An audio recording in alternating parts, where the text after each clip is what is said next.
Hallelujah. ಕರ್ತನ ಪರಿಶುದ್ಧ ನಾಮಕ್ಕೆ ಸ್ತೋತ್ರವಾಗಲಿ. We are on the subject that you shall not labor in vain. ನಿಮ್ಮ ಶ್ರಮವು ಯಾವುದೇ ಕಾರಣಕ್ಕೂ ವ್ಯರ್ಥವಾಗದಿರಲಿ ಎನ್ನುವಂತಹ ವಿಷಯವನ್ನ ನಾವು ಧ್ಯಾನ ಮಾಡ್ತಾ ಇದ್ದೇವೆ. What keeps us in profitless labor? ನಮ್ಮನ್ನ ನಾವು ಮಾಡುವಂತ ಕೆಲಸಕ್ಕೆ ಶ್ರಮಕ್ಕೆ ಯಾವುದು ವ್ಯರ್ಥವಾಗಿ ನಮ್ಮನ್ನ ಮಾಡುತ್ತದೆ? Now yesterday we already learned two things. ನಾವು ಎರಡು ವಿಚಾರಗಳನ್ನು ನಿನ್ನೆ ದಿವಸ ಕಲಿತುಕೊಂಡೆವು. If you are in bondage, ನೀವು ಒಂದು ವೇಳೆ ಬಂಧನದಲ್ಲಿ ಇರುವುದಾದರೆ so your labor will be in vain. ನಿಮ್ಮ ಶ್ರಮ ಅದು ವ್ಯರ್ಥವಾಗಿ ಹೋಗುತ್ತದೆ. Number two, ಎರಡನೇದಾಗಿ the wickedness of the wicked people around us. ನಮ್ಮ ಸುತ್ತಲಿರುವಂತಹ ದುಷ್ಟ ಜನರ ದುಷ್ಟತನ It can bring loss in our life. ಅದು ನಮ್ಮ ಜೀವಿತದಲ್ಲಿ ನಷ್ಟವನ್ನು ತಂದುಕೊಡುತ್ತದೆ. The third reason, why do we face profitless labor? ಮೂರನೇದಾಗಿ ನಾವು ಇವತ್ತಿನ ದಿವಸ ಕಲಿಲಿಕ್ಕಿದ್ದೇವೆ, ಯಾವುದು ನಮ್ಮನ್ನ ನಾವು ಪಟ್ಟಂತ ಶ್ರಮವನ್ನ ವ್ಯಕ್ತ ಮಾಡುವಂತದ್ದು ಯಾವುದಾಗಿದೆ? Third thing, it is sinful lifestyle. ಅದು ಪಾಪ ಉಳ್ಳಂತ ಜೀವಿತ ಎಂದು ನಾವು ನೋಡ್ತಾ ಇದ್ದೇವೆ.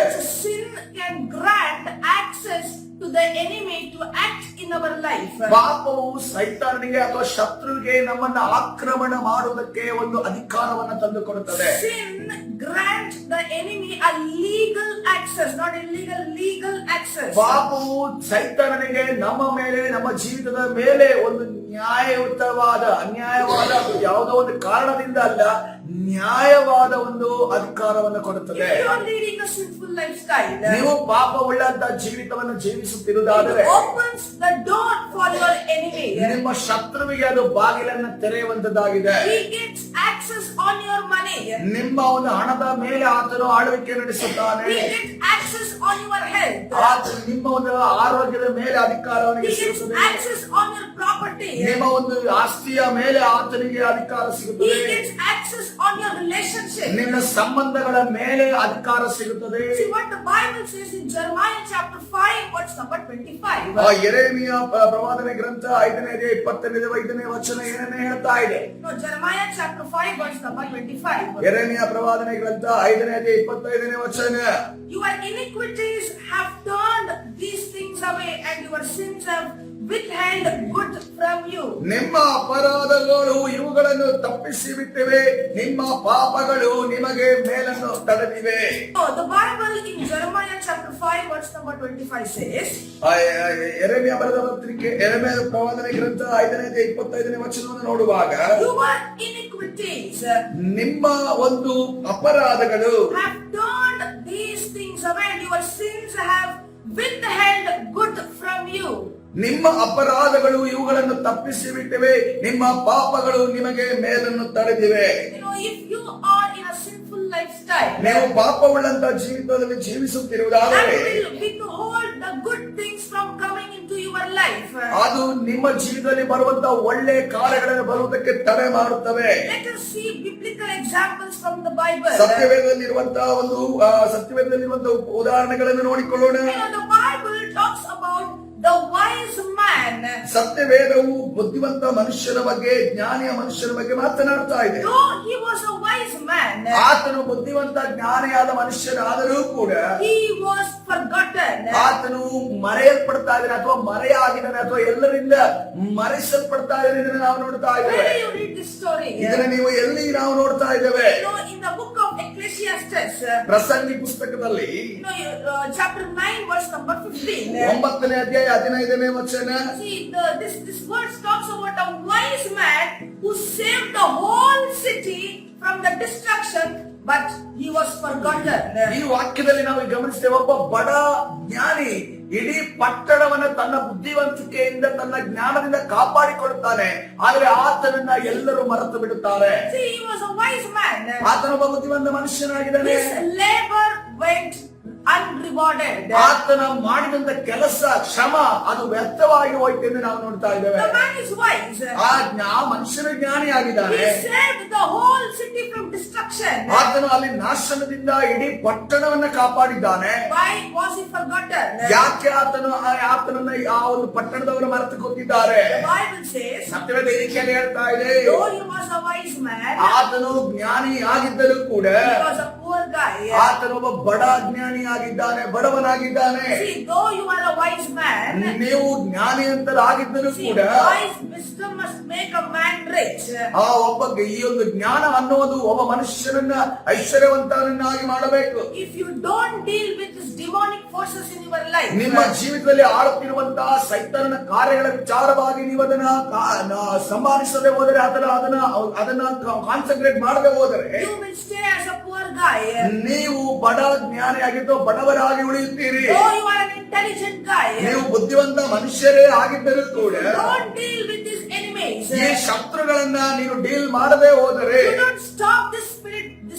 ಈ ಆತ್ಮಗಳನ್ನ ದುರಾತ್ಮಗಳನ್ನ ನೀನು ನಿಲ್ಲಿಸದೆ ಹೋದರೆ, You will stay all your life in poverty. ನಿನ್ನ ಜೀವಿತದಲ್ಲಿ ಸಂಪೂರ್ಣವಾಗಿ ನೀನು ಬಡತನದಲ್ಲಿ ಇರುತ್ತೆ. See, that's what the Bible says here. ಅದನ್ನೇ ಸತ್ಯವೇದ ನಮಗೆ ಇಲ್ಲಿ ಹೇಳ್ತಾ ಇದೆ. He was a poor wise man. ಆತನು ಬಡ ಜ್ಞಾನಿ ಅನ್ನೋದನ್ನ ಸತ್ಯವೇದದಲ್ಲಿ ಹೇಳಲ್ಪಟ್ಟಿದೆ. Actually, wisdom must make a man rich. ಒಂದು ಜ್ಞಾನವು ಅದು ನಮ್ಮನ್ನ ಒಬ್ಬ ಮನುಷ್ಯನನ್ನ ಐಶ್ವರ್ಯವಂತನನ್ನಾಗಿ ಮಾಡಬೇಕು. This man, ಈ ಮನುಷ್ಯನು though he was a wise man, ಆತನು ಜ್ಞಾನಿಯಾಗಿದ್ದರೂ ಕೂಡ was still living in poverty. ಆದರೂ ಕೂಡ ಅದನ್ನು ಬಡವನಾಗಿ That's why ಜೀವಿಸುತ್ತಿದ್ದಾನೆ. whatever he did to the city, ಅದಕ್ಕೋಸ್ಕರವಾಗಿ ಆತನು ಪಟ್ಟಣಕ್ಕೆ ಏನೇ ಒಳ್ಳೆಯದು ಮಾಡಿದ್ದರು, the people forgot him. ಜನರು ಆತನನ್ನ ಮರೆತು ಕೂತರು. Let me give you a second example. ಎರಡನೇ ಉದಾಹರಣೆ ನಿಮಗೆ ಕೊಡುತ್ತೇನೆ. You know our Jacob. ನಿಮಗೆ ಯಾಕೋಬನ ಬಗ್ಗೆ ಗೊತ್ತಿದೆಯಲ್ಲ? See, Jacob was cheated several times. ಯಾಕೋಬನು ಅನೇಕ ಬಾರಿ ಮೋಸಕ್ಕೆ ಒಳಗಾದನು. He was not getting full reward for all his labor. ಆತನ ಎಲ್ಲ ಶ್ರಮಕ್ಕಾಗಿ, ಕೆಲಸಕ್ಕಾಗಿ ಪೂರ್ಣವಾದ ಸಂಬಳ ಅವನಿಗೆ ಸಿಗುತ್ತಾ ಇರಲಿಲ್ಲ. No, if you read Genesis chapter 31, ಆದಿಕಾಂಡ 31ನೇ ಅಧ್ಯಾಯವನ್ನು ನೀವು ಓದುವುದಾದರೆ verses from 38 to 42, 38ರಿಂದ 42 ವಚನಗಳು see what the Bible says. ಸತ್ಯವೇದ ಏನನ್ನು ಹೇಳ್ತಾ ಇದೆ? See, now Jacob is speaking out. ಯಾಕೋಬನಲ್ಲಿ ಆತನ ನೋವನ್ನ ಮಾತನಾಡುತ್ತಿದ್ದಾನೆ. He's speaking about his labor. ಆತನ ಒಂದು ಕೆಲಸದ ಶ್ರಮದ ವಿಚಾರವಾಗಿ ಮಾತನಾಡುತ್ತಿದ್ದಾನೆ. Let us read the word. Israel ವಾಕ್ಯವನ್ನು ಓದಿಕೊಳ್ಳೋಣ. These 20 years I have been with you. Your ewes and your female goats have not miscarried their young, and I have not eaten the rams of your flock. ನಾನು 20 ವರ್ಷ ನಿನ್ನ ಬಳಿ ಇದ್ದೇನಲ್ಲ, ನಿನ್ನ ಆಡು ಕುರಿಗಳು ಕಂದು ಹಾಕಲಿಲ್ಲ, ನಿನ್ನ ಹಿಂಡಿನ ಟಗರುಗಳನ್ನು ನಾನೇನು ತಿಂದು ಬಿಡಲಿಲ್ಲ. That which was stolen by beasts I did not bring to you. I bore the loss of it. You required it from my hand, whether stolen by day or stolen by night. ಕಾಡು ಮೃಗಗಳು ಕೊಂದ ಪಶುಗಳನ್ನು ನಿನ್ನ ಭಾಗಕ್ಕೆ ಹಾಕದೆ ನಾನೇ ಬದಲು ಕೊಟ್ಟೆನು. ಹಗಲಾಗಲಿ ಇರುಳಾಗಲಿ ಕದ್ದು ಹೋದದ್ದರ ಲೆಕ್ಕವನ್ನು ನನ್ನಿಂದಲೇ ತೆಗೆದುಕೊಂಡಿ. There I was in the day, the drought consumed me, and the frost by night, and my sleep departed from my eyes. ಹಗಲಲ್ಲಿ ಬಿಸಿಲಿನಿಂದಲೂ ಇರುಳಲ್ಲಿ ಚಳಿಯಿಂದಲೂ ಬಾಧೆಪಟ್ಟೆನು. ನಿದ್ದೆ ಮಾಡುವುದಕ್ಕಾದರೂ ಅವಕಾಶವಾಗಲಿಲ್ಲ. ನನ್ನ ಸ್ಥಿತಿ ಹೀಗಿತ್ತು. Thus I have been in your house 20 years. I served you 14 years for your 2 daughters and 6 years for your flock, and you have changed my wages 10 times. 20 ವರ್ಷ ನಿನ್ನ ಮನೆಯಲ್ಲಿದ್ದೆನು. ನಿನ್ನಿಬ್ಬರ ಹೆಣ್ಣು ಮಕ್ಕಳಿಗಾಗಿ 14 ವರ್ಷವು ನಿನ್ನ ಆಡು ಕುರಿಗಳಿಗಾಗಿ 6 ವರ್ಷವು ಸೇವೆ ಮಾಡಿದೆನು. ನೀನು 10 ಸಾರಿ ನನ್ನ ಸಂಬಳವನ್ನು ಬದಲಾಯಿಸಿದೆ. See, 10 times Jacob was cheated. ಗಮನಿಸಿರಿ, ಇಲ್ಲಿ 10 ಸಾರಿ ಯಾಕೋಬನ ಮೋಸಕ್ಕೆ ಒಳಗಾಗಿದ್ದಾನೆ. Instead of promotion, ಆತನಿಗೆ ಬಡ್ತಿ ಸಿಗೋದಕ್ಕಿಂತ ಹೆಚ್ಚಾಗಿ he was demoted. ಆತನ ಬಡ್ತಿಯನ್ನ ತೆಗೆದು ಹಾಕಿದ್ರು, ಅಥವಾ ಆತನ ಇದ್ದಂತ ಸ್ಥಾನದಲ್ಲಿ ಕೆಳಗಡೆ ಹಾಕಿದರು. See, instead of he says 10 times his wages, his salary was cheated. 10 ಸಾರಿ 10 ಬಾರಿ ಆತನ ಸಂಬಳ ಅಲ್ಲಿ ಮೋಸಕ್ಕೊಳಗಾಯಿತು, ಅದರ ಮೋಸಕ್ಕೊಳಗಾದ. Because God was with Jacob. ಯಾಕಂದ್ರೆ ಒಂದು ದೇವರು ಆತನ ಜೊತೆ ಇದ್ದದರಿಂದ, Because no cheating had place in his life. ಆತನ ಜೀವಿತದಲ್ಲಿ ಯಾವುದೇ ಮೋಸವು ಕೂಡ ಆತನ ಜೀವಿತದಲ್ಲಿ ಕಾರ್ಯ ಮಾಡಲು ಸಾಧ್ಯವಾಗಲಿಲ್ಲ. Read verse number 42. ನೀವು 42ನೇ ವಚನವನ್ನು ಓದುವುದಾದರೆ, Unless the God of my father, the God of Abraham and the fear of Isaac had been with me, surely now you would have sent me away empty-handed. But God has seen my affliction and the labor of my hands and rebuked you last night. ನನ್ನ ಹಿರಿಯರ ದೇವರು, ಅಂದರೆ ಅಬ್ರಹಾಮನ ದೇವರು, ಈಸಾಕನ ಭಯಭಕ್ತಿಯಿಂದ ಸೇವಿಸುವ ದೇವರು ಆಗಿರುವಾತನು ನನ್ನ ಪಕ್ಷದಲ್ಲಿ ಇರದಿದ್ದರೆ ನಿಶ್ಚಯವಾಗಿ ನೀನು ನನ್ನನ್ನು ಬರಿಗೈಯಾಗಿ ಕಳಿಸುತ್ತಿದ್ದಿ. ದೇವರು ನನ್ನ ಕಷ್ಟವನ್ನು, ನಾನು ಪಟ್ಟ ಪ್ರಯಾಸ ಪ್ರಯಾಸವನ್ನು ನೋಡಿದ್ದರಿಂದಲೇ ನಿನ್ನೆ ರಾತ್ರಿ ನಿನ್ನನ್ನು ಗದರಿಸಿದನು ಅಂದನು. Hallelujah. Hallelujah. The God of Abraham was with Jacob. ಅಬ್ರಹಾಮನ ದೇವರು ಯಾಕೋಬನ ಜೊತೆ ಇದ್ದನು. That's why he was lifted up. ಅದಕ್ಕೋಸ್ಕರವಾಗಿ ಆತನ ಅದರ ಮೇಲೆ ಕೆತ್ತಿದನೆ ನಾವು ನೋಡ್ತಾ ಇದ್ದೇವೆ. There are many people in the society that are cheating like Laban. ಈ ಸಮಾಜದಲ್ಲಿ ಅನೇಕ ಜನರು ಲಾಬಾನನ ರೀತಿಯಲ್ಲಿ ಮೋಸ ಮಾಡುವವರಿದ್ದಾರೆ. They are cheating you ಅವರು ನಿಮಗೆ ಮೋಸ and ಮಾಡುತ್ತಿದ್ದಾರೆ. denying you from your blessing. ನಿಮ್ಮ ಆಶೀರ್ವಾದಕ್ಕೆ ಅವರು ಬೇಡ ಅಥವಾ ನಿಲ್ಲಿಸುತ್ತಿದ್ದಾರೆ. But today God says to ಆದ್ರೆ you, ದೇವರು ಇವತ್ತಿನ ದಿವಸ ಒಂದು ಮಾತನ್ನು ಹೇಳುತ್ತಾನೆ. if you can pray, ನೀನು ಪ್ರಾರ್ಥನೆ ಮಾಡೋದಾದರೆ, if you can stop sinning, ನೀನು ಪಾಪ ಮಾಡೋದನ್ನು if ನಿಲ್ಲಿಸೋದಾದರೆ, you can repent and turn towards God, ದೇವರ ಮುಂದೆ ಮಾನಸಾಂತರ ಹೊಂದಿ ದೇವರ ಕಡೆ ತಿರುಗುವುದಾದರೆ, God can step in your life and give you full possession. ದೇವರು ನಿನ್ನ ಜೀವಿತಕ್ಕೆ ಆತನು ಕಾಲಿಟ್ಟು ಆತನು ನಿನಗೆ ಸಿಗಬೇಕಾದ ಎಲ್ಲವನ್ನ ಆತನು ಕೊಡುವಾತನಾಗಿದ್ದಾನೆ. There will be no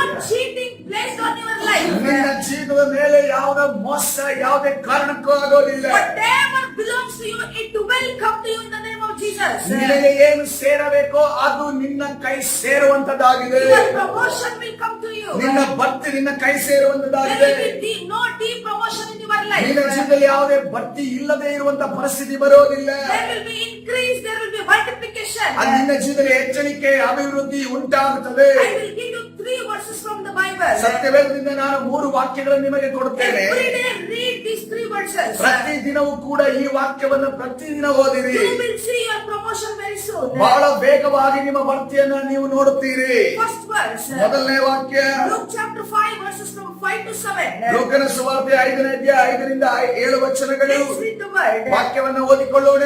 Simon replied, Master, we have worked hard all night without catching anything, but because you say so, I will let down the nets. ಅದಕ್ಕೆ ಸೀಮೋನನು, ಗುರುವೇ, ನಾವು ರಾತ್ರಿಯೆಲ್ಲ ಪ್ರಯಾಸಪಟ್ಟರು, ಏನೂ ಸಿಕ್ಕಲಿಲ್ಲ, ಆದರೆ ನಿನ್ನ ಮಾತಿನ ಮೇಲೆ ಬಲೆಗಳನ್ನು ಹಾಕುತ್ತೇನೆ ಅಂದನು. When they had done so, they caught such a large number of fish that their nets began to tear. ಹಾಕಿದ ಮೇಲೆ ಮೀನುಗಳು ರಾಶಿ ರಾಶಿಯಾಗಿ ಸಿಕ್ಕಿಕೊಂಡು ಅವರ ಬಲೆಗಳು ಹರಿದು ಹೋಗುತ್ತಿದ್ದವು. So they signaled to their partners in the other boat to come and help them, and they became and filled both boats so full that they began to sink. ಆಗ ಅವರು ಮತ್ತೊಂದು ದೋಣಿಯಲ್ಲಿದ್ದ ತಮ್ಮ ಪಾಲುಗಾರರಿಗೆ, ನೀವು ಬಂದು ನಮಗೆ ನೆರವಾಗಬೇಕೆಂದು ಸನ್ನೆ ಮಾಡಿದರು. ಅವರು ಬಂದು ಆ 2 ದೋಣಿಗಳಲ್ಲಿ ಮೀನುಗಳನ್ನು ತುಂಬಿಸಲು ಅವು ಮುಳುಗುವ ಹಾಗಾದವು. Overflowing blessing. ಅಲ್ಲಿ ತುಂಬಿ ಹೊರಸೂಸುವಂತ ಆಶೀರ್ವಾದ ಎಂದು ನಾವು ನೋಡ್ತಾ ಇದ್ದೇವೆ. God is with you. ದೇವರು ನಿಮ್ಮ ಜೊತೆ ಇರುವುದಾದರೆ The same blessing will come upon your household. ಇದೇ ಆಶೀರ್ವಾದವು ನಿಮ್ಮ ಮನೆಯ ಮೇಲೆ, ನಿಮ್ಮ ಕುಟುಂಬದ ಮೇಲೆ ಇಳಿದು ಬರುವಂತದ್ದಾಗಿದೆ. Hallelujah. Let me Hallelujah. give you the second verse. 2ನೇ ವಾಕ್ಯವನ್ನು ನಿಮಗೆ ಕೊಡುತ್ತೇನೆ. Isaiah chapter 65. ಯೆಶಾಯ ಪ್ರವಾದನೆ ಗ್ರಂಥ 65ನೇ ಅಧ್ಯಾಯ Verse number 21 to 23. 22. 21ರಿಂದ 23 ವಚನಗಳು. Let us read the word. ಈ ವಾಕ್ಯವನ್ನು ಓದಿಕೊಳ್ಳೋಣ. They will build houses and dwell in them.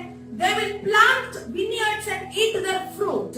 ಅಲ್ಲಿನ ಜನರು ತಾವು ಕಟ್ಟಿದ ಮನೆಗಳಲ್ಲಿ ತಾವೇ ವಾಸಿಸುವರು, ತಾವು ಮಾಡಿದ ತೋಟಗಳ ಫಲವನ್ನು ತಾವೇ ಅನುಭವಿಸುವರು.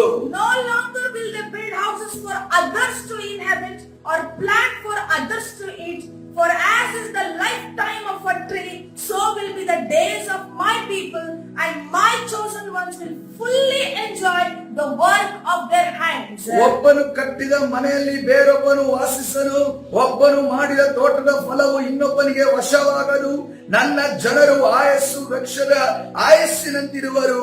ನನ್ನ ಆಪ್ತರು ತಮ್ಮ ಕೈ ಕೆಲಸದ ಆದಾಯವನ್ನು ಪೂರಾ ಅನುಭವಿಸುವರು. Hallelujah. Hallelujah. The second blessing. ಇದು 2ನೇ ಆಶೀರ್ವಾದದ Give you ವಾಕ್ಯವಾಗಿದೆ. the third verse. 3ನೇ ವಾಕ್ಯವನ್ನು ನಾನು ನಿಮಗೆ ಕೊಡ್ತಾ ಇದ್ದೇನೆ. 1 Corinthians chapter 15 verse number 10. ಮೊದಲನೇ ಕೊರಿಂಥ ಬರೆದ ಪತ್ರಿಕೆ 5ನೇ ಅಧ್ಯಾಯ 10ನೇ ವಚನ. This talks about the grace of God coming upon your life. ನಿಮ್ಮ ಜೀವಿತದ ಮೇಲೆ ದೇವರ ಕೃಪೆ ಬರುವುದರ ವಿಚಾರವಾಗಿ ಮಾತನಾಡುತ್ತದೆ. But by the grace of God, I am what I am, and His grace to me was not without effect. No, I worked harder than all of them, yet not I, but the grace of God that was with me. ಆದರೆ ನಾನು ಎಂತವನಾಗಿದ್ದೇನೋ ದೇವರ ಕೃಪೆಯಿಂದಲೇ ಅಂತವನಾಗಿದ್ದೇನೆ. ನನಗುಂಟಾದ ಆತನ ಕೃಪೆಯು ನಿಷ್ಫಲವಾಗಲಿಲ್ಲ.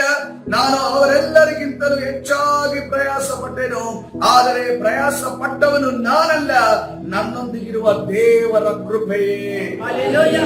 From today onwards, ಇವತ್ತಿನ ದಿವಸದಿಂದ it is not you are laboring. ನೀವು ಕೆಲಸ ಮಾಡುವವರಲ್ಲ, It is God, the grace of God being with you in your lifetime. ದೇವರ ಕೃಪೆ ನಿಮ್ಮ ಜೀವಿತದ ಮೇಲೆ ಇರುತ್ತದೆ. You will have the help of God. ನೀವು ದೇವರ ಸಹಾಯವನ್ನು You ಹೊಂದಿಕೊಳ್ಳುವವರಾಗಿರುತ್ತೀರಿ. shall not labor in vain. ನಿಮ್ಮ ಶ್ರಮವು, ನಿಮ್ಮ ಕೆಲಸವು ಯಾವುದೇ ಕಾರಣಕ್ಕೂ ವ್ಯರ್ಥವಾಗಿ ಹೋಗೋದಿಲ್ಲ. Let all your household be blessed in the name of Jesus. ನಿಮ್ಮ ಸಂಪೂರ್ಣ ಕುಟುಂಬವು, ಸಂಪೂರ್ಣ ಕೆಲಸ ಕಾರ್ಯಗಳು ಯೇಸುವಿನ ನಾಮದಲ್ಲಿ ಆಶೀರ್ವದಿಸಲ್ಪಡಲಿ. Hallelujah. Hallelujah. Let us all begin to pray together. ಈ ಸಮಯದಲ್ಲಿ ಒಟ್ಟಾಗಿ ನಾವು ಪ್ರಾರ್ಥನೆ ಮಾಡೋಣ. We'll have the display here. ಈ ಸಮಯದಲ್ಲಿ ಆ ಪ್ರಾರ್ಥನೆಯನ್ನು ಅಲ್ಲಿ ಡಿಸ್ಪ್ಲೇಲಿ ಹಾಕಲಾಗಿದೆ. Let's all pray together. ನಾವು ಒಟ್ಟಿಗೆ ಪ್ರಾರ್ಥನೆ ಮಾಡೋಣ. Oh, Father God, I scatter every power designed to destroy my harvest in Jesus' name. ಯೇಸುವಿನ ಹೆಸರಿನಲ್ಲಿ ನನ್ನ ಲಾಭವನ್ನು ನಾಶ ಮಾಡಲು ನಿಯೋಜಿಸಲಾದ ಪ್ರತಿಯೊಂದು ಶಕ್ತಿಯನ್ನು ನಾನು ಸಂಹರಿಸುತ್ತೇನೆ. I destroy any evil force working against the work of my hands in Jesus' name. ಯೇಸುವಿನ ಹೆಸರಿನಲ್ಲಿ ನನ್ನ ಕೈಗಳ ಕೆಲಸಗಳ ವಿರುದ್ಧ ಕೆಲಸ ಮಾಡುವ ಯಾವುದೇ ದುಷ್ಟ ಶಕ್ತಿಯನ್ನು ನಾನು ನಾಶ ಮಾಡುತ್ತೇನೆ. By the anointing of God and the blood of Jesus, I destroy any power attacking good things in my life in Jesus' name. ದೇವರ ಅಭಿಷೇಕ ಮತ್ತು ಯೇಸುವಿನ ರಕ್ತದಿಂದ, ಯೇಸುವಿನ ಹೆಸರಿನಲ್ಲಿ ನನ್ನ ಜೀವನದಲ್ಲಿ ಒಳ್ಳೆಯ ವಿಷಯಗಳನ್ನು ಆಕ್ರಮಣ ಮಾಡುವ ಯಾವುದೇ ಶಕ್ತಿಯನ್ನು ನಾನು ನಾಶಪಡಿಸುತ್ತೇನೆ. I rebuke devourers, robbers and spoilers over my health, business and family in Jesus' name. ನಾನು ಯೇಸುವಿನ ಹೆಸರಿನಲ್ಲಿ ನನ್ನ ಆರೋಗ್ಯ, ವ್ಯಾಪಾರ, ಕುಟುಂಬದ ಮೇಲೆ ಕೃಪಣಿಸುವವರು, ದರೋಡೆಕೋರರು ಮತ್ತು ಹಾಳು ಮಾಡುವವರನ್ನು ಖಂಡಿಸುತ್ತೇನೆ. I forbid any power assigned to make my labor in vain in Jesus' name. ಯೇಸುವಿನ ಹೆಸರಿನಲ್ಲಿ ನನ್ನ ಶ್ರಮವನ್ನು ವ್ಯರ್ಥ ಮಾಡಲು ನಿಯೋಜಿಸಲಾದ ಯಾವುದೇ ಅಧಿಕಾರವನ್ನು ನಾನು ನಿಷೇಧಿಸುತ್ತೇನೆ. Father, bless the works of my hands and cause them to produce 100-fold harvest in Jesus' name. ತಂದೆಯೇ, ನನ್ನ ಕೈಗಳ ಕೆಲಸವನ್ನು ಆಶೀರ್ವದಿಸಿ ಮತ್ತು ಯೇಸುವಿನ ಹೆಸರಿನಲ್ಲಿ 100 ಪಟ್ಟು ಲಾಭವನ್ನು ಉಂಟು ಮಾಡುವಂತೆ ಮಾಡಿ. I recover each of my stolen blessings, virtue, opportunities and wealth in Jesus' name. ನನ್ನಿಂದ ಕದಿಯಲ್ಪಟ್ಟ ನನ್ನ ಪ್ರತಿಯೊಂದು ಆಶೀರ್ವಾದ, ಸದ್ಗುಣ, ಅವಕಾಶಗಳು ಮತ್ತು ಸಂಪತ್ತನ್ನು ಯೇಸುವಿನ ಹೆಸರಿನಲ್ಲಿ ಚೇತರಿಸಿಕೊಳ್ಳುತ್ತೇನೆ. By the blood of Jesus, I stop and block any evil in my foundation in Jesus' name. ಯೇಸುವಿನ ರಕ್ತದಿಂದ ನಾನು ಯೇಸುವಿನ ಹೆಸರಿನಲ್ಲಿ ನನ್ನ ಅಡಿಪಾಯದಲ್ಲಿ ಯಾವುದೇ ಕೆಟ್ಟದ್ದನ್ನು ನಿಲ್ಲಿಸುತ್ತೇನೆ ಮತ್ತು ನಿರ್ಬಂಧಿಸುತ್ತೇನೆ. Any plantation that my heavenly Father has not planted in my life be uprooted in the name of Jesus. ನನ್ನ ಸ್ವರ್ಗೀಯ ತಂದೆಯು ನನ್ನ ಜೀವನದಲ್ಲಿ ನಡೆದ ಯಾವುದೇ ಸಂಗತಿಯನ್ನು ಯೇಸುವಿನ ಹೆಸರಿನಲ್ಲಿ ಕಿತ್ತು ಹಾಕುತ್ತೇನೆ. I destroy any curse and failure that is programmed into my life from my foundation in Jesus' name. ಯೇಸುವಿನ ಹೆಸರಿನಲ್ಲಿ ನನ್ನ ಅಡಿಪಾಯದಿಂದ ನನ್ನ ಜೀವನದಲ್ಲಿ ಕಾರ್ಯ ಮಾಡಲಾದ ಯಾವುದೇ ಶಾಪ ಮತ್ತು ವೈಫಲ್ಯವನ್ನು ನಾನು ನಾಶಪಡಿಸುತ್ತೇನೆ. Hallelujah. In Jesus' name we pray. ಯೇಸುವಿನ ನಾಮದಲ್ಲಿ ಪ್ರಾರ್ಥಿಸುತ್ತೇವೆ. Amen. Amen. Amen. Hallelujah. Hallelujah. God bless everyone according to this word of God. ಈ ವಾಕ್ಯದ ಪ್ರಕಾರವಾಗಿ ದೇವರು ನಿಮ್ಮನ್ನೆಲ್ಲರನ್ನ ಆಶೀರ್ವದಿಸಲಿ. Especially according to 1 Corinthians chapter 15 verse number 10. ಮೊದಲನೇ ಕೊರಿಂಥ ಬರೆದ ಪತ್ರಿಕೆ 15ನೇ ಅಧ್ಯಾಯ 10ನೇ ವಚನದ ಪ್ರಕಾರವಾಗಿ ದೇವರು ನಿಮ್ಮನ್ನು ಆಶೀರ್ವದಿಸಲಿ.